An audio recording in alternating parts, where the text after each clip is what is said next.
Hey guys, welcome back another video. Today in this video I'm going to show you how you can delete your loyal fan account and all official ways, all methods you can see on your screen. So let's get started. First of all, go to LoyalFans.com and log into your account. After that, click on your profile icon on the top right corner of the screen. After that, click on the settings option from the drop-down menu. After that, click on the account option from the panel shown on the left side. Then click on the account settings option on the right side of the screen. Then click on the delete option on the next page. After that, click on the delete my account button on the next page. After that, a window will pop up. Enter your password there and then click on the delete my account button again.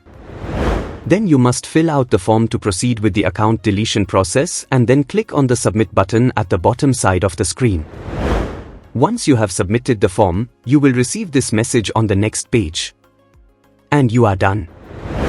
Dear friends, by using this method you can easily delete your loyal fan account, and if you have any other questions you can make a comment. I will reply you very soon. Thanks for watching this video. Bye bye.